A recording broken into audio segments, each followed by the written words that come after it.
MSNBC's Hallie Jackson is covering the Trump campaign. She joins us live now from Trump Tower here in New York. Hallie, let's talk about at least what you're hearing regarding this big immigration speech in a few days from now. Well, there had been conflicting messages on this, Tamron, whether it would even happen, but Donald Trump himself now announcing that he will be delivering this policy speech. His running mate, by the way, promising that there will be some clarity in this speech over the next couple of weeks. So you've got Trump, who's had this muddled message, as you pointed out, on specifically what he would do about the so-called deportation force, something that he's been talking about since November, what to do with these estimated 11 million undocumented immigrants living in this country. But additionally, you've got some questions now about even his wall, for example. You have some of his surrogates now saying that Donald Trump, when he talks about the wall, is also talking about not just a physical wall, but a technological or a virtual wall, raising some questions about what exactly that means.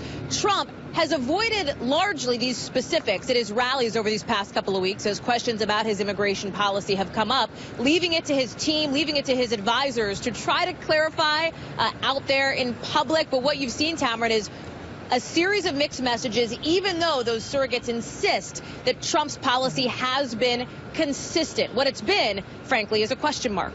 Well, and going on to the amnesty or some type of legal status, Donald Trump did say last week that he would look at providing a legal status. He did not call it amnesty. He referred to paying of taxes and a legal status. We know the most hardened on this issue called that amnesty, despite the language Donald Trump chose to use last week.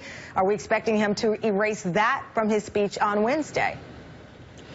I think that what you can expect to see from Donald Trump on Wednesday is whatever Donald Trump wants to talk about. One would imagine that specifying what he's talking about in regard to the payment of back taxes for these undocumented immigrants, for example, which is something that raised a lot of eyebrows, will come up. Of course, he wouldn't call it amnesty, right? That is something that he has railed against in the primaries for months and months. But what is clear is that Donald Trump has some questions to answer. Absolutely. Thank you very much.